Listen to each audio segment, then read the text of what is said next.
This is for the women who betrayed themselves quietly just to stay alive.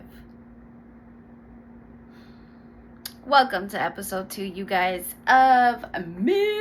I am your host, Lalini, the quantum healing expert, and today we're talking about healing. That means what it finally means to stop abandoning yourself.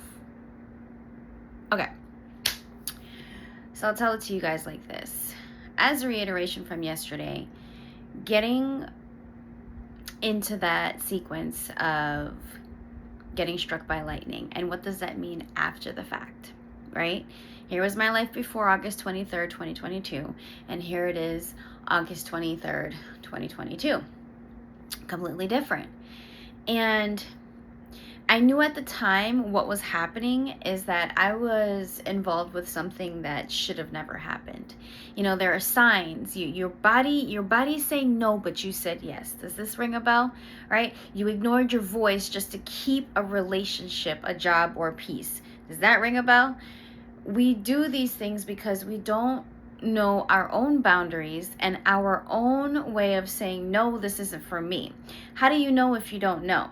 If you put yourself through it, do you allow yourself to stay there? Or do you just say, I'm just gonna thug this out, thug it out. I'm gonna just do that. You stayed small in a situation that demanded you to rise. And the reason why I'm saying this is because from experience, we don't wanna do that. When we do that, it diminishes in our body. It shows up in our endocrine system. Not only that, we think that age has something to do with numbers or years or what you've accumulated on this earthly plane. None of that is true. So understand this. I'm going to say it again. You knew your body was saying no, but you still said yes. In this time frame, I knew that I was supposed to leave the situation, but what I did was I stayed because I was like, man, I don't know anybody else is going to be able to do this for me. I got to perform, but I know that I can handle myself, so I'm going to hold off. I'm going to hold off as long as I can. And then you realize that you're being indoctrinated into something. You're starting to cycle into something. You're like, wait a second. How did I get here?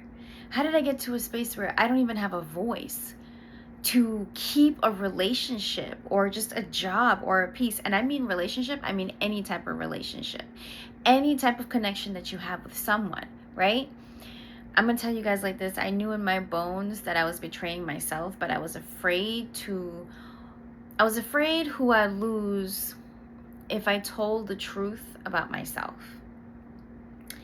How many of us sit in that space and say, we think that we're supposed to be here. We think that this is part of life. We think that we have to take on certain things and not really realize that we don't have to do that. The difference between, self-regulation and self-silencing is where it lives in the body. Okay, your throat, your chest, your solar plexus. 3-body problem, right? It takes 3 things to bring something together. Your response is always going to be love, whether it's to give love or to receive love. Anything that we do in life is all about love.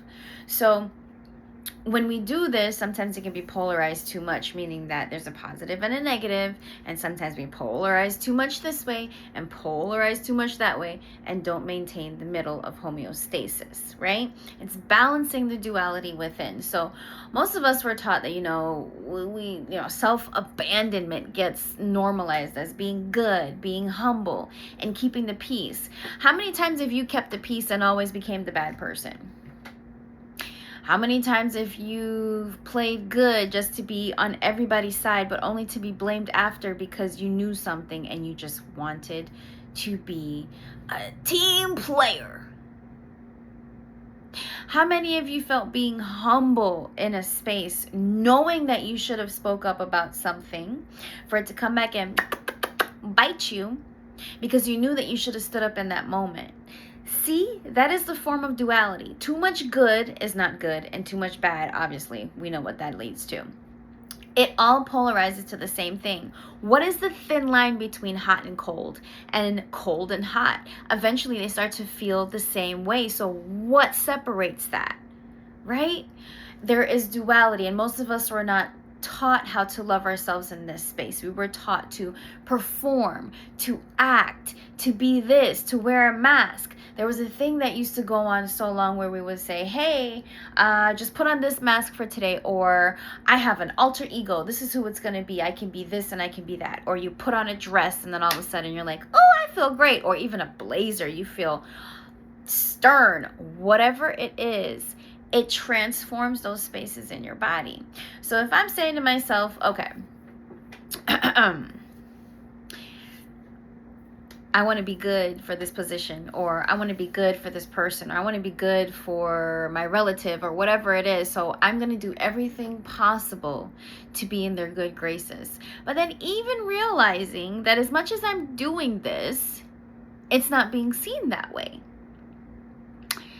Everything is through perception, and perception is through the lenses of density, the trauma that we've experienced, the conditions that we've experienced that shapes the perception of who we are. It has to deal with the heart factor. So I'll ask it to you like this.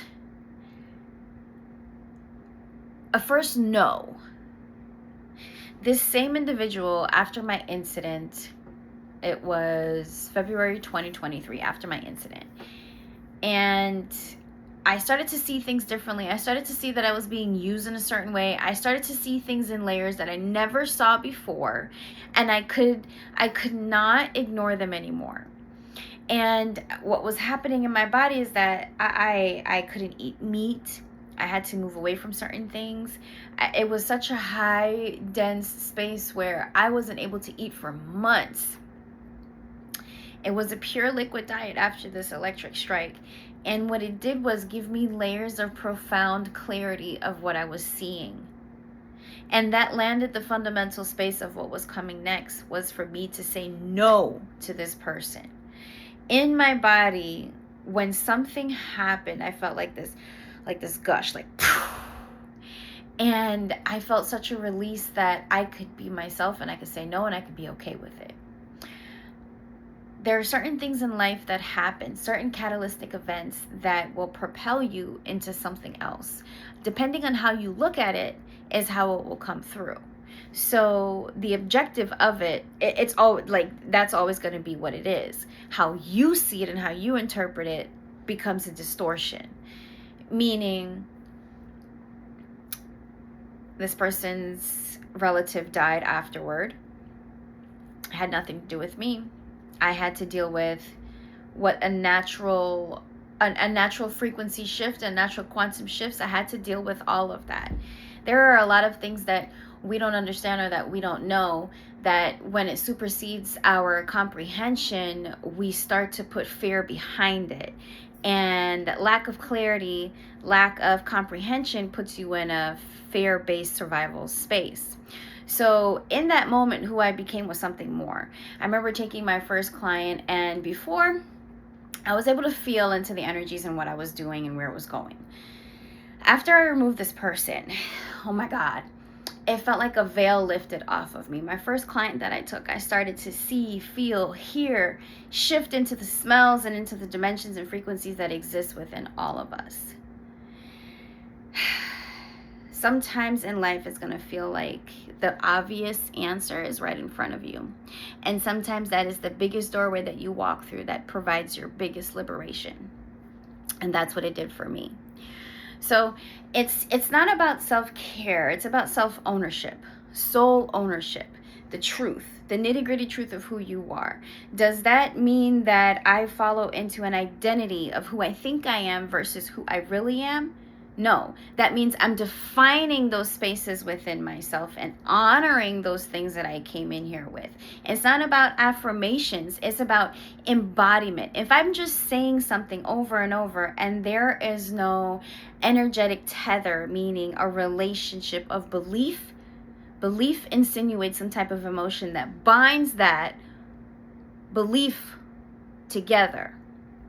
If I don't have that, a state of being, a state of embodiment, I'm going to say those affirmations till I'm blue in the face. Maybe one day it'll happen, maybe one day it won't. But if I don't completely embody that and allow the natural metamorphosis of transformation to happen, meaning whether it's in my habits or my behaviors or certain things that I no longer tolerate, or knowing that there are certain things that I shouldn't be doing anymore that do not contribute to my growth, what this does, it's not about just being loud. It's about being clear.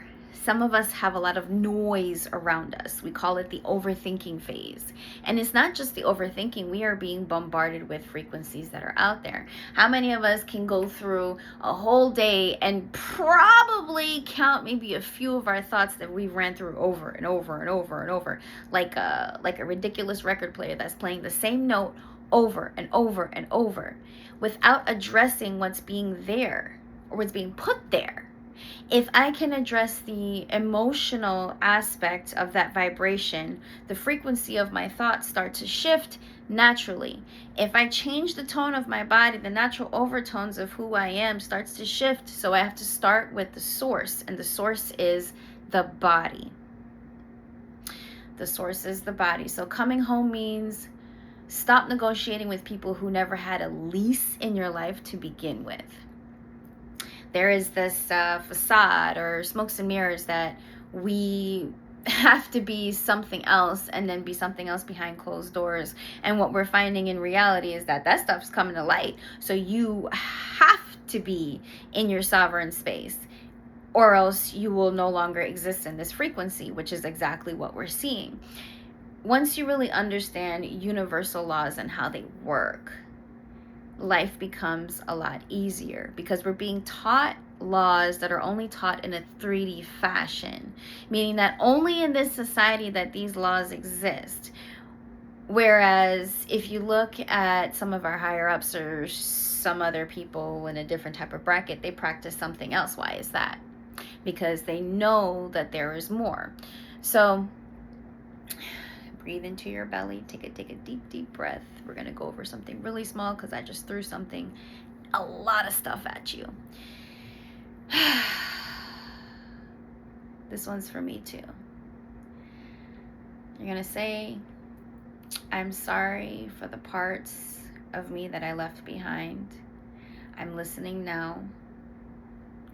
I'm sorry for the parts that I didn't know. Some of my life lessons happen at the expense of others, and I've always wanted to go back to say, I'm sorry, forgive me, for I didn't know what I was doing and only acting out of scarcity, which led me into a fear-based, conditioned, programmed environment where I thought that survival was the only thing. And as I'm doing this exercise with you guys, I'm realizing that we in this world coming to learn, and we start with an adolescent phase that we can be more, that we know everything, that the ego is just gung-ho. And when we learn and we get that first cut or that first hit or that first heartbreak, or the first pain that cuts the deepest, it's like, cut it now. And then when you get over it, and you get over it, and you get over it, and you get over it, life teaches you that the density that we go through, those bumps, those ridges, those bruises, all of these things teaches us that we have rigidity in us that can become more. Why is it that when you go work out and rip and tear a muscle, it becomes more? Because you're forcing that transformation to happen, which is what we do on a daily basis with our emotional, mental activities. They're all one and the same. So, if you felt yourself inside, true embodiment happens when you become aligned with your truth and where you are. It's not so much purpose. Purpose lands in truth, because you can no longer deny that space. So if I'm busy asking, what is my purpose? What is this? What is that? I'm not in my truth. I'm distracted. So truth and everything will be your true north node, your true star, your true why. Because truth is felt. It's It's heartfelt. It's having those conversations that is like, how am I going to do this? But it's having those conversations that gets you to the next level. It's embodying that vulnerability that gives you power. It's being the embodiment of the whole of self that brings in true sovereignty, that calmness within the chaos. It's like being in the eye of the storm and you can see everything around you, but somehow you're calm. Thank you guys so much. My name is Lalini, your quantum healing expert, and this was episode 2. Can you believe it?